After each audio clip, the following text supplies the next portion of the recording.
Good evening, my brothers and sisters in Christ. Sa mga kapatiran nakikinig sa oras na ito, saan man kayo naroroon sa oras na ito, Shalom to everyone. Good evening, good afternoon, good morning sa lahat sa inyo na nakikinig sa gabi na ito. Welcome to the Holy Joy Church Bible Study.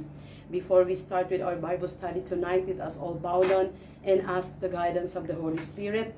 Lord Heavenly Father, thank you for tonight, O God. Salamat na muli mo kaming pinagsama-sama para pag-aralan ang iyong mga salita, O God.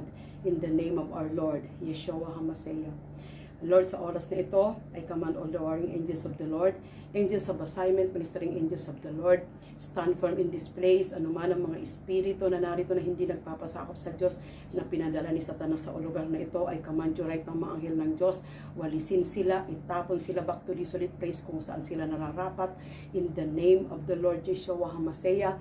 And I also ask the Holy Spirit to come into this place, come into our heart, O God, and be our speaker tonight, O God, in the name of the Lord, Yeshua HaMashiach, and give us all the wisdom, knowledge, and understanding of your word, O God, in the name of the Lord, Yeshua HaMashiach. Ano man ang mga salita mo sa gabi na to, Lord, I pray, Lord God, na isulat mo ito sa lahat na puso, sa sino man na nakikinig sa oras na ito, para ang mga salita mong ito maisapamuhay ng bawat isa, O God, in the name of the Lord, Yeshua HaMashiach. Lord, itago mo lamang ako sa iyong likuran, O Lord, O God, ikaw po ang mangusap, gamitin mo lamang ang aking bibig bilang daluyan ng mga salita mo, O God, in the name of our Lord, Yeshua HaMashiach. More on you, less on me, O God, in the name of the Lord Yeshua HaMashiach. Lord, linisin mo ako ng kumukulo mo, banal mo dugo, simula ulo hanggang talampakan. Patawarin mo ko ano man ang aking mga nagagawang kasalanan, sa isip, sa salita, sa gawa, pakiramdam, pati mga negative thoughts, negative feeling, Lord God. Cleanse me, Lord God, sanctify my heart, sanctify my soul, and sanctify my mind, O God, in the name of the Lord Yeshua HaMashiach. Maraming salamat po, Lord God. Ikaw lamang aking pinataas, pinasasalamatan sa oras na ito, O God, in the mighty name of the Lord Yeshua HaMashiach. Wala po akong kayang sabihin, wala akong kayang gawin kung wala ka, Lord God, in the mighty name of the Lord. Ikaw po ang mangungusap at ikaw magbabahagi ng mga salita mong ito. Gamitin mo lamang ang aking bibig, O God, in the name of the Lord Yeshua HaMashiach. Ikaw lamang aking pinataas, pinasasalamatan sa oras na ito, sa pangalan ni Yeshua HaMashiach's name I pray. Amen and amen. So tonight the topic is the judgment seat of our Lord Yeshua HaMashiach. So karamihan sa atin, mga kapatid, hindi naniniwala na there is still a second life. Karamihan sa atin naniniwala na pag namatay na tayo dito sa lupa, tapos na, wala na. But I want you all to know, and tonight you will know, na meron pa po tayong another life. Ang buhay natin dito sa lupa is physical na buhay lamang ito. Meron pa tayong another life which is spiritual, na ito yung ating kailangan na paghandaan. Amen? So kung yung mga hindi naniniwala na meron pang second life sa gabi na ito, makinig kayo maigi. Dahil meron pa po tayong second life. Kaya nga tayo inutusan ng ating Panginoon. That's why there is a commandments of God. In John 3:3, anong sinasabi niya? Be born again if you want to see the kingdom of God. There is a word, if you want. Kung gusto mong makita ang kaharian ng langit, maging born again tayo. Ano magiging born again sa atin is our spirit. Dahil we are preparing, our spirit is being prepared. Piniprepared ito ng ating Panginoon para sa ating second life. Amen. So dito sa lupa, God is preparing us. This is only our training ground. Kung sa ang buhay natin dito sa lupa, dito ay training ground lang. Pag namatay tayo, physical lang ang mawawala sa atin, yung ating katawan lang ang mawawala, ang mamamatay. But there is still the spiritual na meron pa yan, haharapin tayo in the second life. So, before we continue, before we start with our Bible study tonight, I want to give you the meaning of judgment. Ano ba ang ibig sabihin talaga ng judgment? Judgment means the ability to consider decision or come to sensible conclusion. Or, meaning, the judgment means the divine punishment or penalty. So, ito ang haharapin natin. Judgment according to what we did, according sa ating mga ginagawa dito sa lupa. So let us all open our Bible and 2 Corinthians or 2 Corinto 5:10. Holy Spirit, bless your holy word. Ito ay sapagkat tayong lahat ay haharap sa luklukan ng paghatol ni Kristo upang ang bawat isa ay tumanggap ng nauukol sa atin para sa mga bagay na ginawa sa katawan, maging ito man ay mabuti o masama. So lahat ng ginagawa natin according to what we did, regardless kung maganda ito, maayos ito, or hindi ito maganda, lahat ito may kaukulang consequences or parusa or reward. Kaya sabi niya, ito ay sapagkat tayong lahat ay haharap. All of us will stand before the Lord. Lahat tayo mga kapatid, haharap at haharap. Kung dito sa lupa, takbo tayo ng takbo. You can run now, but you cannot hide. On the day of judgment, haharap at haharap tayo sa Panginoon. Kung ngayon takbo kayo ng takbo, sige, tumakbo kayo ng tumakbo. Sabi nga, tatakbo ako hanggang may lupa. Sige, tumakbo ka habang may lupa. Pero there is a judgment day. Mayroong araw ng paghuhukom. Nahaharap at haharap tayo sa Panginoon, and He will judge us according to what we did, regardless kung mabuti o hindi mabuti, it will be judged. Kasi akala natin lahat ng ginagawa natin dito sa lupa mabuti. Mayroon tayong ginagawa dito sa lupa na para sa mga tao mabuti, pero sa mata ng Diyos, hindi yan mabuti. Amen? So according to the Bible, there is a day coming when Jesus Christ Himself will return from heaven, will raise those who have died in Him from the dead, and will change those believers who are living into His image. He will gather all these redeemed saints together and will take back to His heavenly home, where they will abide forever with Him in a state of absolute joy and utter perfection. So mayroon tayong naghihintay na kaukulang paghaharap sa ating Panginoon. Kung dito sa lupa, di natin ito nararamdaman, pero mayroon tayong naghihintay. Kaya yung mga namamatay, di niyo ba napapansin, every time na may mamatay, ay, wala na, tapos na ang paghihirap mo. Andoon ka na sa kamay ng Diyos. Talaga? Wala pa, mga kapatid. Karamihan ng namamatay, maririnig natin yan, di ba? Lalo pag sakit ang kinamatay. Oy, ano ka na, nakalaya ka na sa mga sakit. Wala nang hirap, doon di ka na maghihirap. Di ka maghihirap, totoo yan, kung sa heaven tayo mapupunta. Pero paano kung ang ating mapupuntahan sa impyerno? So number 1 point, everyone will face judgment. No exemption. It is a mandatory and individually tayong haharap sa Panginoon. So every one of us will face judgment, no exemption. Walang exemption. Hindi ito pwede galing tulad dito sa lupa na may exemption sa Panginoon, no exemption. Since we are going to face Jesus in judgment, and since how will that go depends entirely on how we behave here. So, depende sa mga ginagawa natin dito. Ulitin ko, since we are going to face Jesus in judgment, and since how will that go depends on how we behave here. Kung paano tayo namuhay dito sa lupa. I want you to understand that it is what will happen there and how you can prepare yourself for that hour when you will meet Jesus or Yeshua face to face. So tonight, as God give help and liberty, let's look together at the day when you will make your appearance before the court of heaven. So dito sa lupa, piniprepare na tayo ng Panginoon. Why God give us the commandments that you must be born again if you want to see the kingdom of God? Because piniprepare na ni Lord ang ating mga espiritu na makonect sa Kanya. Kaya kung ayaw ninyong maborn again, ayaw ninyong makita ang kingdom of God. Because it's very clear when God said, be born again if you want to see the kingdom of God. So, ibig sabihin, kung ayaw niyo maborn again, ayaw niyo makita yung kingdom of God. Very obvious. Amen? 2 Corinthians 5:10, ito yung ating verse, scriptural verse tonight. 2 Corinthians 5:10, Holy Spirit, bless your holy word. We For we must all appear before the judgment seat of Christ. We will all appear so that each of us may receive what is due for the right thing done while in the body, whether good or bad. So lahat ito may kaukulang premyo, lahat na ginagawa natin dito sa lupa. It will be unavoidable.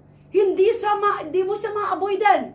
Kung dito, na-avoidan nyo pa yung mga pastor, yung mga kaibigan ninyo na nagsishare ng Word of God, natatakbuhan ninyo, natatakasan, natataguan ninyo, there it will be unavoidable.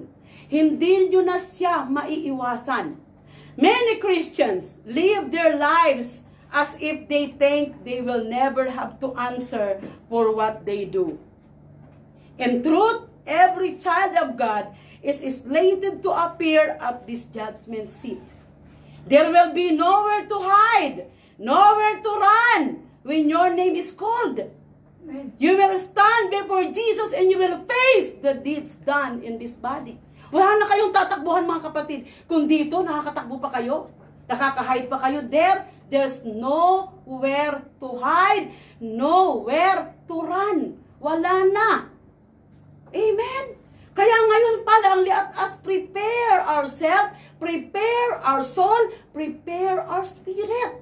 I-prepare na natin ngayon because there you are na, there's nowhere to hide, there's nowhere to run. Dito, takbo, tago, takbo, tago. Yan ang ginagawa ng mga tao. Diba? Ayan na nga yung salita ng Diyos. Tago pa rin. Binigay na nga yung live streaming. Pag live streaming na, wala, lalabas na, pupunta na kung saan-saan. Diba? Kaya dito, nakapagtago kayo, nakakatakbo kayo, there, it is unavoidable. Hindi na kayo makakatago, hindi na kayo makakatakbo. Kahit anong gawin ninyo, whether you like it or not, we will face.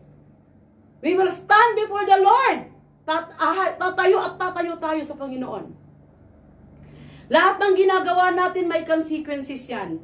Kaya need nating maging atat sa Diyos. We need our personal relationship with Him. We need His Word. Kailangan nating maging atat sa Panginoon bago pa tayo mawala ng hininga.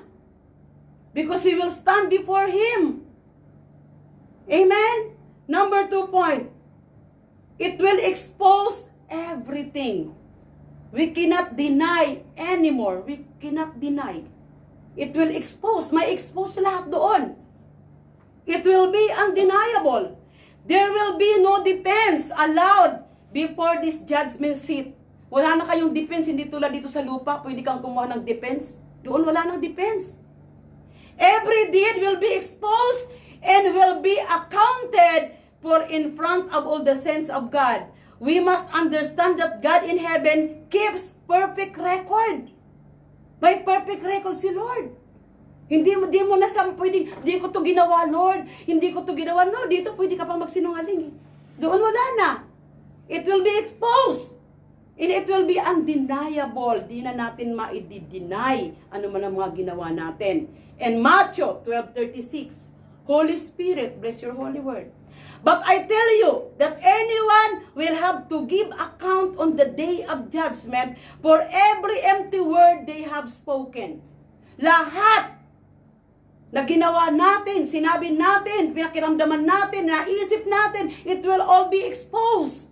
Lahat yan may expose. God sees it all, hears it all, and knows it all. Lahat alam yan ng Lord. God sees it all, hears it all, and knows it all. Lahat. Wala tayong maitatago sa Panginoon. Pwede natin itong itago sa mga asawa natin, mga magulang natin, mga anak natin, not for God, not to Him. Dahil lahat yan is exposed. We cannot deny. It is undeniable.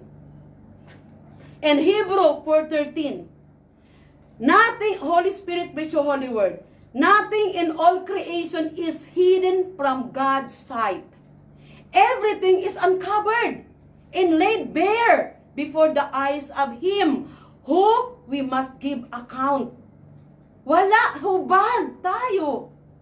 Lahat uncovered and laid bare before the eyes of Him. Lahat na hubad. Di na natin, wala na tayo maitatago. Lahat yan exposed in the eyes of God. Kaya dito pa lang sa lupa, gawin na natin kung ano ang mga nararapat natin gawin. Ayusin na natin kung ano mga aayusin natin. We are given the chance. At binibigyan tayo ni Lord ng preparation. Piniprepare tayo. Di tayo dinadjust ni Lord by surprise. Pinapaalam niya na there is a day of judgment. Pinapaalam niya na sa lahat ng ginagawa natin, mayroong consequences. Pinapaalam niya. In Proverbs 53, the eyes of the Lord are everywhere, keeping watch on the wicked and the good. Everywhere. Everywhere. Nasaan man tayo, andyan ang mata ng Panginoon. Keeping watch on the wicked and the good. Hindi lang niya tinitingnan yung wicked, pati good. Lahat. Lahat yan. Kaya nga, i-judge na either good or bad, i-judge yan ng Panginoon. Lahat yan, i-judge. Nothing can be hidden from His case or His judgment. He will expose our deeds. I-expose niya lahat ng mga saloobin natin. Lahat ng mga tinatago-tago natin, lahat yan, it will be exposed. The action we take, everything, the actions we take and everything we do, Yeshua will evaluate whether they are good or evil. He will expose our thoughts. He will judge the value of our thoughts. I-expose niya lahat na value ng ating nasa isip. Kasi meron tayo minsan iniisip na, wala naman to, okay, wala naman kaming ginagawang masama, nag-aano lang naman ganito, kayo lang nag-iisip ng masama. God knows everything. He will expose everything. Kaya ano sabi niya?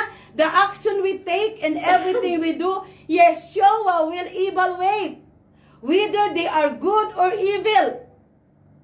He will expose our thoughts. He will judge the value of our thoughts. Kaya nga sabi, hindi ba sa Bible, God's thought is higher than our thoughts. Sabi yan sa Isaiah 55:8. Diba? My thoughts are not your thoughts. My ways are not your ways. Iba ang ways ni Lord, iba ang thoughts ni Lord, iba ang ways nating tao.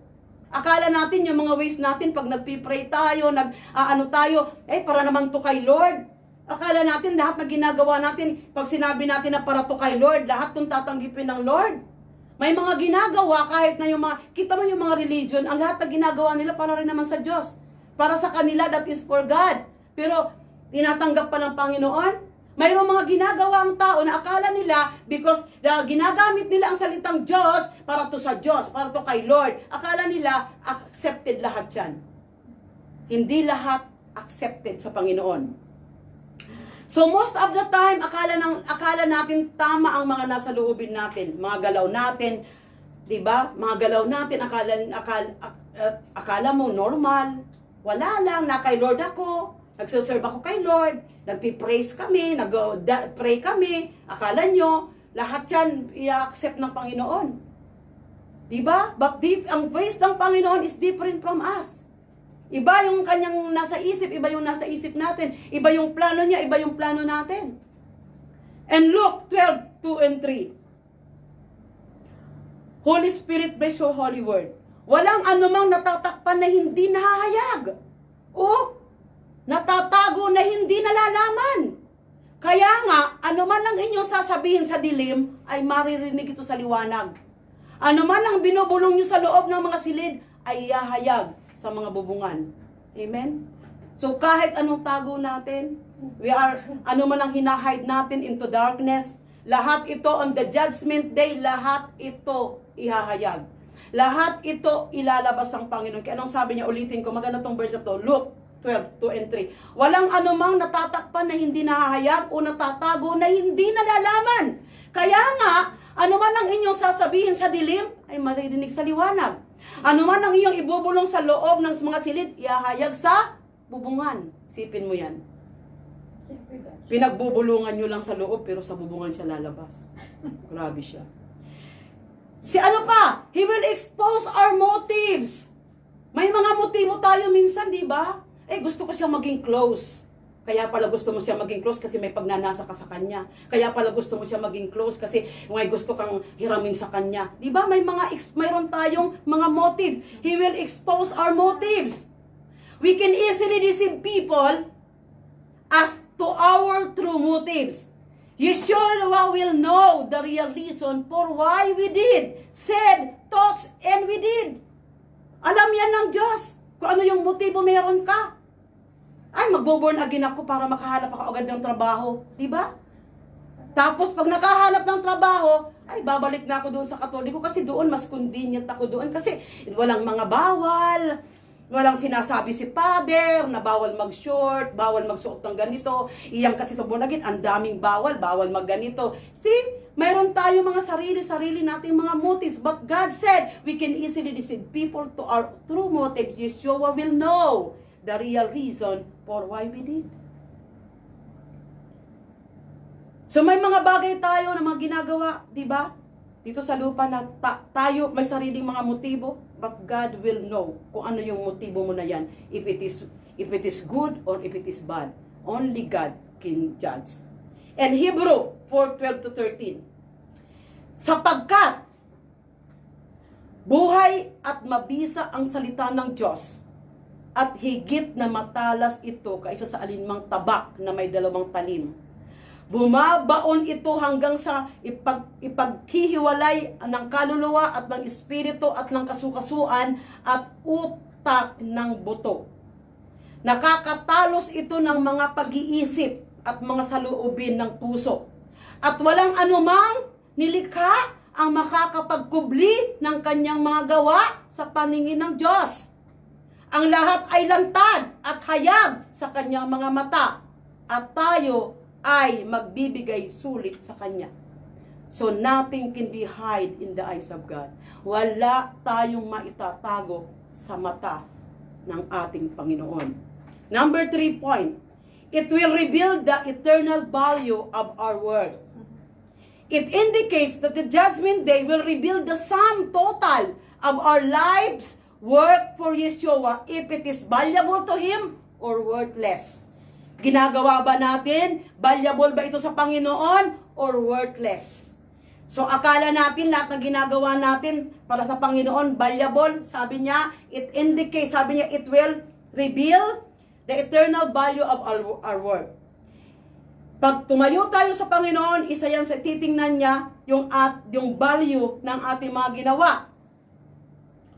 It indicates that the judgment day will reveal the sum total of our life work for Yeshua, if it is valuable for Him or worthless. So bakit pa tayo gagawa ng mga bagay na worthless? Gawin na natin yung valuable. Diba? Pag gagawa ka ng worthless, mag-i-effort ka rin naman. Mag-i-spend ka ng time, mag-i-spend ka ng lahat effort and everything. Doon ka na sa valuable. Huwag ka na doon sa worthless. Diba? Kasi ganoon din naman. Kahit pa yan, sabihin mo na, ginawa mo sa Panginoon, if it is worthless, sayang yung time. You are wasting your time for doing it. We do something which is valuable to the Lord para hindi masayang yung mga oras natin. 1 Corinthians 3:12-15. Holy Spirit, bless your holy word. If anyone builds on this foundation using gold, silver, costly stones, wood, hay, or straw, their work will be shown for what it is, because the day will bring it to light. It will be revealed with fire, and the fire will test the quality of each person's work. If what has been built survives, the builder will receive a reward. If it is burned up, the builder will suffer loss, but yet will be saved, even though only as one escaping through the flames. Naintindihan nyo ito? If anyone build this foundation using gold, silver, costly stone, wood, or hay, or straw, their work will be shown for what it is, because the day will bring it to the light. So, according ito sa ating mga ginagawa. Diba? In Matthew 12:36, but I tell you, that anyone will have to give account on the day of judgment for every empty word they have spoken. So mga kapatid, lahat ng ginagawa natin, diba, it will be exposed. Na itatago man ito natin ngayon. Ngayon na itatago natin ito dito sa lupa. On the day of judgment, hindi na natin ito maitatago. Lahat ito will be exposed. Kaya gawin na natin yung something which is valuable to the Lord. Wag natin gawin yung worthless. Kasi sayang. Andyan na tayo. Lalo tayo mga born again Christian.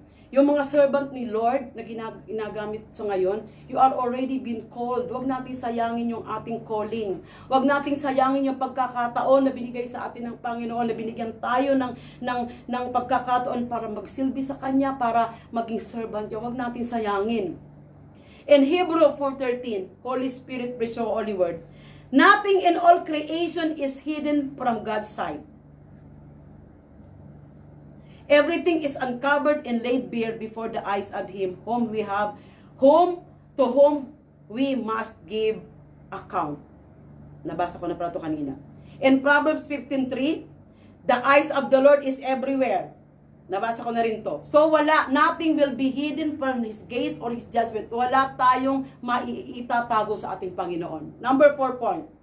It will lead to reward or loss of them. So it will lead to reward. Sa mga ginawa natin, it might lead to reward or it might lead to loss. Na mawala tayo. Diba? Reward or consequences lang ang ating tatanggapin according to our deed. So good or evil, meron lahat itong consequences. There will be a reaping. Will be fully realized in the life of every believer on that day. You see, there are things that we think are hidden and cover up, but God knows all about them, and He will drag all those secret things into the open. Diba? Idadrag ng Panginoon into the open. Many Christians have wronged others and never made it right. Have taken things and never made restitution. Lied and never set the record straight. God knows about it all and will bring it to light at the judgment seat of the Lord. So anong dapat natin gawin?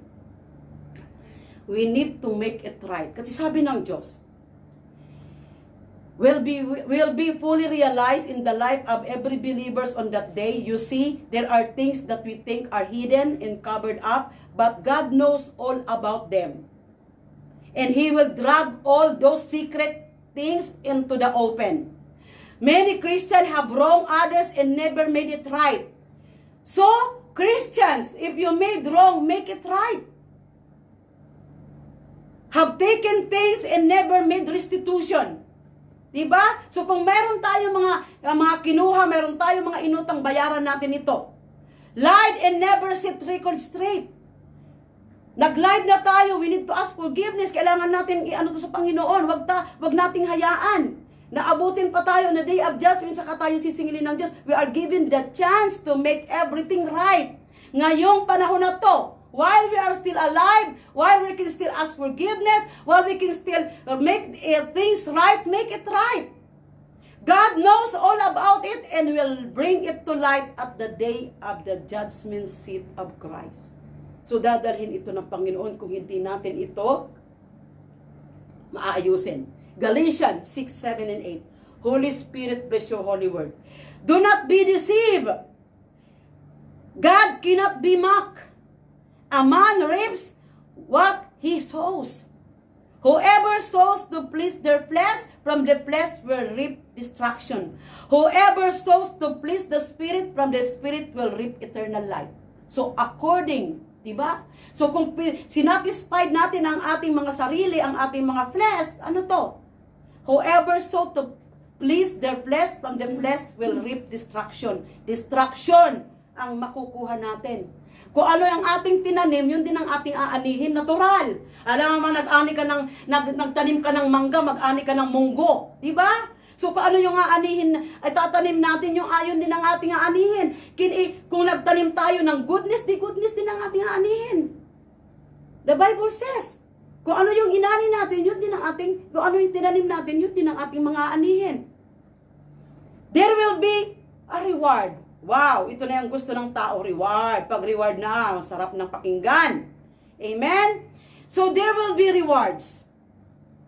The New Testament speaks of crowns that will be given to those who earn them. So meron tayong mga reward. Mayroon tayong mga crown na tatanggapin. So number 1, so according to our deeds, we will also receive crowns. So tingnan natin ngayon mga kapatid. See ourselves, kung anong crown ba ang matatanggap natin. Meron nga ba? Yan ang tanong. Number 1 crown, the incorruptible crown, awarded for faithfulness to the Lord. Wow! So ito, incorruptible crown matatanggap ng mga faithful sa Panginoon. 1 Corinthians 9:25, Holy Spirit, bless your holy word. Everyone who competes in the games goes into strict training. They do it to get a crown that will not last. But we do it to get a crown that will last. So kailangan natin yung crown na maglalast. Yung hindi mag-fade. Na pag nilagay sa ulo natin, lagi na lang sa ulo natin, di malalaglag. So yung unang crown? The incorruptible crown awarded for faithfulness to the Lord. So kung faithful tayo sa ating Panginoon, we are faithful child of God, we are faithful born again Christian, we are faithful servant of God, ano matatanggap natin? The incorruptible crown. Number 2 crown, the crown of life. For the person who endures and overcomes temptation. Ay, naku Lord. So, itong crown of life for the person who endures and overcomes temptation. Kung napagtagumpayan natin yung mga temptasyon sa mundong ibabaw na ito. So, ito ang makukuha natin, ito ang matatanggap natin, yung crown of life. James 1:12, Holy Spirit, bless your holy word. Blessed is the one who perseveres under trial, because having stood the test, that people will receive the crown of life that the Lord has promised to those who love Him. Hallelujah! Praise you, Lord! Amen? So number 1, ang matatanggap is incorruptible crown. Ang sunod na crown is crown of life. Kung mapagtagumpayan natin ang mga temptasyon sa lupang ito. Dahil marami ditong temptasyon or temptation. So number 3 crown, the crown of rejoicing. This is the soul winner's crown. Ayan, ito na. Yung crown of rejoicing, pag magdala tayo ng mga kaluluwa, mag-share tayo ng gospel, magdala tayo ng kaluluwa sa paanan ng Diyos, ang makukuha natin ay crown of rejoicing. Natutuwa ang Panginoon. Ito yung this is the soul winner's crown. So kung kayo ni isang kaluluwa, wala kayong nadala, huwag kayong mag-expect na magkakaroon kayo ng crown of rejoicing. Dahil itong crown of rejoicing, para ito sa mga soul winner, sa mga naghahanap ng kaluluwa, masipag maghanap ng kaluluwa, masipag maghayo, masipag mag-share ng word of God. 1 Thessalonians 2:19, Holy Spirit, bless your holy word. For what is our hope, our joy, or the crown in which we will glory in the presence of our Lord Jesus when He comes? It is not you. It is not you. Kung hindi ikaw yun, kung hindi ikaw nagdadala ng kaluluwang ito, kailangan magdala tayo ng kaluluwa. Dahil ito ang makukuha nating crown. Number 4 crown, the crown of righteousness. This will be given to those who anticipate and live in the light of the return of Jesus Yeshua HaMashiach. Ulitin ko, the crown of righteousness, this will be given to those who anticipate and live in the light of the return of our Lord Yeshua HaMashiach. 2 Timothy 2:8. Remember, Yeshua HaMashiach raised from the dead, descended from David. This is my gospel. So ito namang crown of righteousness, ito yung mga nakapaglakad sa tama sa Panginoon. Nakasunod sa lahat ng mga inuutos ng ating Panginoon. Amen? Number 5 crown. The crown of glory. This will be given to the faithful ministers who give themselves to lead and feed the flock of God. Ay, naku, mahirap ito. Ito yung mga faithful ministers na binigay ang kanilang buhay para alagaan at anuhan yung plak ng Panginoon. Diba? Kasama na dito yung mga pastor, yung mga kasama na dito. 1 Peter 5:4. And when the chief shepherd appears, you will receive the crown of glory that will never fade away. Hallelujah. So itong limang ito yung mga crown na matatanggap. Ito yung reward na matatanggap natin kung tayo ay sumusunod sa commandments ng ating Panginoon. Ito yung mga crown na naghihintay sa atin. This is, we are all waiting for this. Sana tayo magkaroon ng mga crown na ito kahit hindi man lahat ng itong crown na ito. Diba? Kasi siguro naman, mahirap kunin lahat ng limang ito. At least man lang isa. Diba? Na magkaroon tayo ng crown. Dito sa Holy Joy, meron na ditong may mga crown.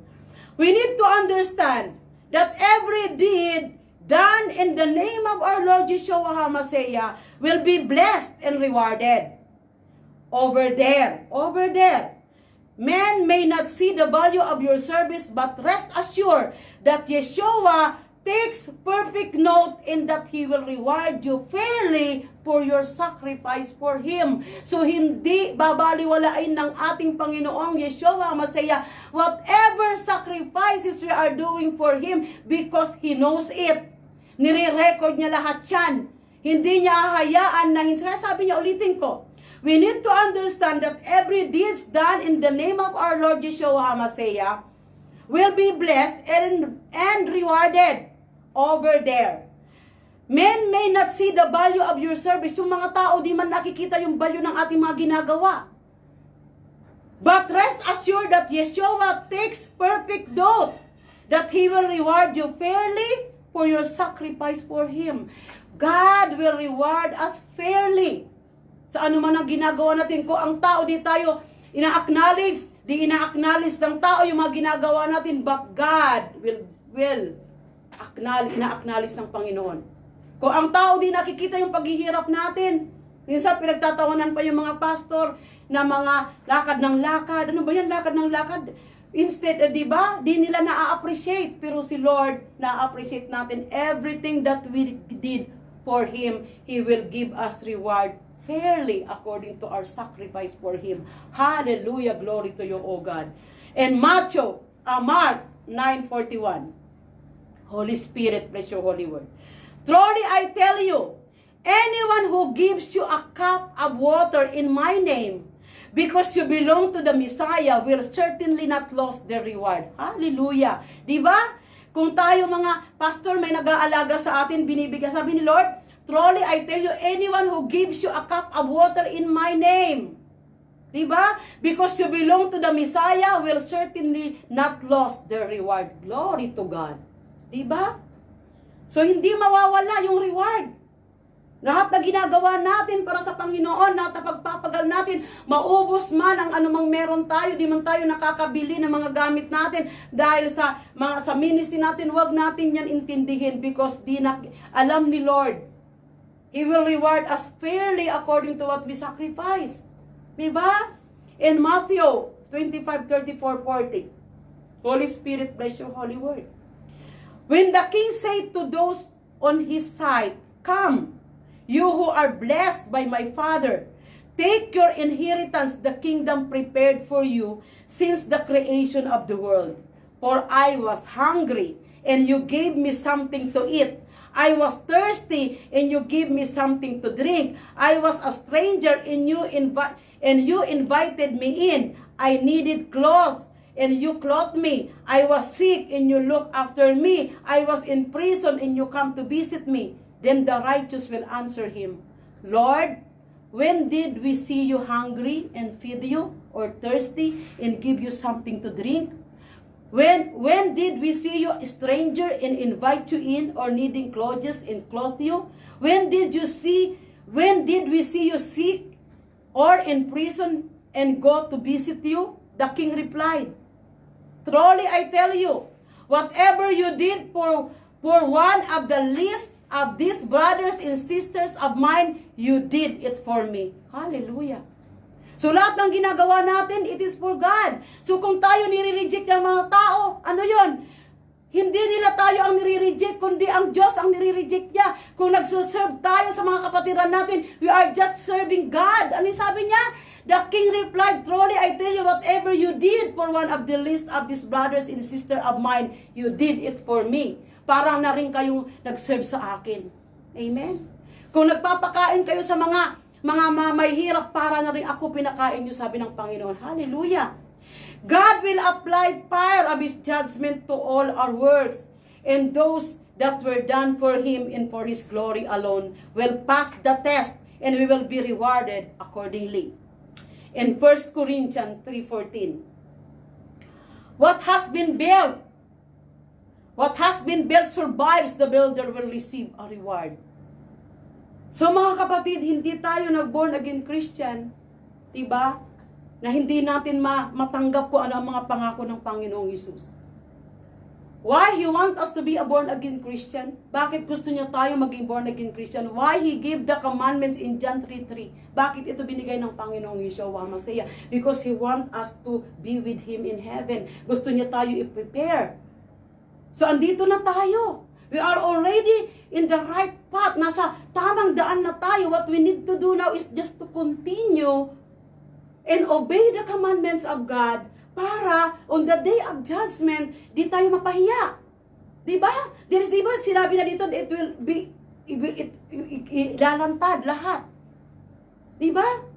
Gawin na natin kung ano ang nararapat. Gawin na natin kung ano nakakalugod sa Panginoon. We can do the things which is valuable to Him. Gawin na natin yung bagay na valuable sa Panginoong Hesus. Huwag na natin gawin yung mga worthless. Kasi ganun din naman, nag-i-effort kayo ng bagay na to because you want to gusto nyo mapalapit sa Panginoon, di ba? Nagdadasal tayo, bakit? Because gusto nating marinig ng Panginoon. We are doing all these things. Amen? But the most important is, we need to become born again Christian. Kailangan ma-born again ang ating mga espiritu para makita natin ang kaharian ng Diyos. God is preparing us in this earth. Tayo ay piniprepare ng Panginoon. Ang lupang ito, this is only our training ground. Hindi pa to ang buhay natin. Ang buhay dito sa lupa is only for physical life. Meron pang spiritual life.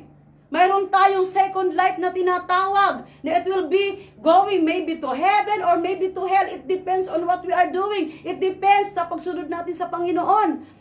Mayroon pa tayong second life, kaya huwag kayong maniwala sa mga namamatay na pag sinabi nila, tapos na yung paghihirap mo, nandun ka na sa kamay ng nasa heaven ka na. Hindi po yun automatic na pag namatay ang tao, diretso sa heaven. Mayroon po tayong tinatawag na day of judgment. Lahat tayo haharap sa Panginoon. Lahat tayo hahatulan ng Panginoon according to what we did, according to what we are doing in this earth. Kaya mayroon pa tayong naghihintay na buhay. It's either buhay na walang hanggan, which is in heaven, or buhay na nasa impyerno tayo na 24 hours tayong pahihirapan. We always remember, mga kapatid, lagi nating tandaan na ang ating second life is eternal. Ano yung eternal? Walang katapusan. So kung doon tayo mapupunta sa impyerno, wala itong katapusang hirap. Kung mapupunta tayo sa heaven, praise the Lord, hallelujah. Pero kung doon tayo mapupunta sa impyerno, paano na? Kung ito na sa lupa, naghihirap na tayo, di ba? Di ba kayo nahihirapan sa buhay natin dito sa lupa? Di ba? Marami tayong pinagdadaanan, marami tayong sa mga nagtatrabaho, gigising na maaga. Diba? Sacrifice, kahit inaantok ka, kailangan mong gumising kasi may patrabaho ka, dahil kung di ka na magtatrabaho, paano na yung needs mo? Amen? So, God is preparing us, mga kapatid. So, kung hindi kayo naniniwala that there is second life, there is really a second life. There is second life, it is spiritual. Ang ating buhay dito is physical, but there is still a life which is waiting for us, or yung totoo nating citizenship which is in heaven, yun ang naghihintay sa atin. But we need to be ready to face God sa araw na yan. Na hindi tayo sisingilin. Kung ngayon mga di natin ginagawa, gawin na natin, itama natin lahat. Make it right in the eyes of God, mga kapatid. Gawin na natin kung anong naradapat sa Panginoon. Wag na tayo maging sa Bicol pa sumbikalan. Wag na tayo maging matitigas ang mga gusto natin, kung ano lang ang gusto nating gawin, kung ano lang ang gusto nating i-obey natin, kung ano ang kagustuhan ng Panginoon, kung ano ang kanyang inuutos sa atin, yun ang i-obey natin. Amen? So, sa mga nakinig sa gabi na ito na wala pang personal relationship with God, being a born-again Christian is a preparation for you to face God face to face. Kaya dapat nating tanggapin ang ating King, the one who will sit on the judgment seat. Dapat nating tanggapin bilang ating Diyos tagapagligtas. Kailangan nating magkaroon ng personal relationship to the King who will be judging us. Kailangan nating magkaroon ng personal relationship sa Kanya. This is very important kung gusto natin na makita ang kaharian ng ating Diyos sa langit. So sa lahat na nakikinig sa oras na ito na wala pa kayong personal relationship with God, and this message touches you, this might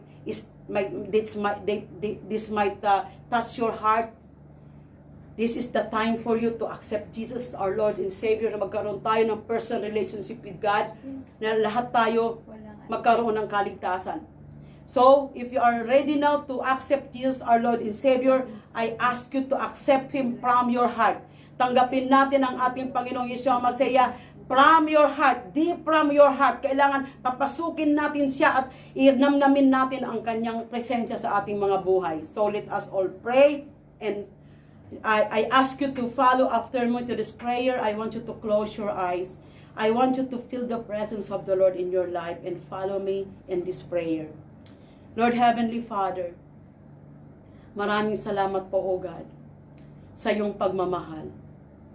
Salamat po, O God, sa iyong bugtong na anak na si Hesus Kristo, na pinadala mo sa lupa, napako sa krus, namatay dahil sa aking kasalanan. Sa oras na ito, humihingi po ako ng kapatawaran sa lahat ng aking nagawang kasalanan, simula bata pa ako hanggang sa oras na ito. And Lord Yeshua HaMashiach, iniimbitahan kita na pumasok at manahan sa aking puso bilang aking Diyos at tagapagligtas. At simula sa araw na ito, ikaw na ang maghari sa aking buhay.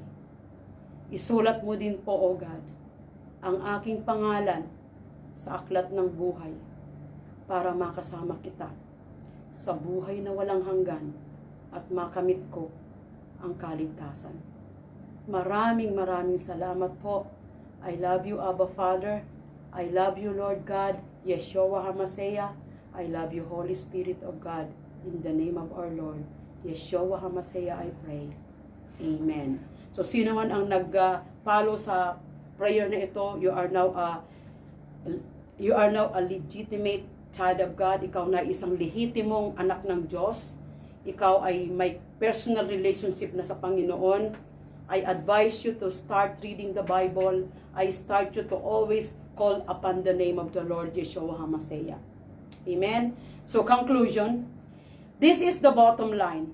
If you love Jesus, your life will show it. You will do the right things and the right act, the right way. When your love for Him is the motivating force behind all you do, then you can expect blessing when you met Him. If you will face Jesus today in the judgment, what will be the outcome? Would you see all your work and deeds go up smoke? Would you hear Him have to rebuke the way you live? Or would you hear Him say, "Well done, thou good and faithful servant. Enter thou into the joy of the Lord"? What can you expect over there, mga kapatid? Ano bang ini-expect natin? If it isn't what you want, now is the time to make changes that are necessary. Will you do what you need tonight? Mga kapatid, this is now the time for us to na baguhin natin ang ating mga dapat baguhin before the judgment day comes, before God calls us in the judgment seat. Brethren, are we ready for this future judgment? Do you think you will receive reward or embarrassment from God on the judgment day? This is the question.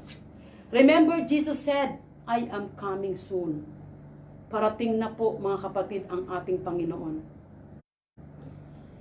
So mga kapatid, may oras pa to get yourself ready. Gawin na natin ang dapat gawin.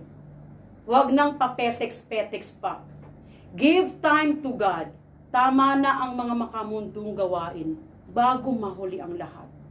Alalahanin natin ang lagi nating sinasabi na nasa huli ang pagsisisi. We are still here. We are given the chance to repent. We are given the chance na itama ang mga dapat itama. This is the time na binibigyan pa tayo ng Panginoon. Amen? So, all glory belongs to God. Hallelujah. Let us all pray. Hallelujah. Praise you, O God. Maraming salamat po sa gabi na ito na pinaalala mo na naman sa amin, O God. That one day we will face you, Lord God, on the day of judgment. That once we will face on you, it is according to our deed. Lord, sa ngayon humingi po kami ng gabay. Tulungan mo kami na makasunod kami na aayon sa iyong kalooban. So that on the judgment day, Lord God, in the name of the Lord, lahat ng mga kamalian namin, Lord God, ay mabago na ito, O God. In the name of the Lord, tulungan mo kami. Wala po kaming kakayahan na baguhin ang aming mga sarili.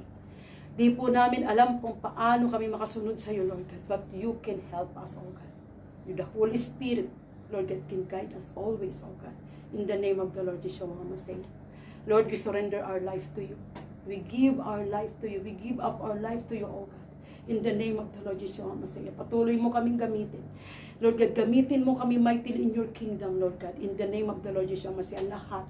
At sa lahat ng mga salita mo sa gabi nito, Lord, I pray that you will write it in the deepest part of the heart, sa lahat na nakinig, sa mga puso, sa mga isip nila, na lahat ng mga salita mong ito maisa pamuhay ng bawat isa, Lord God.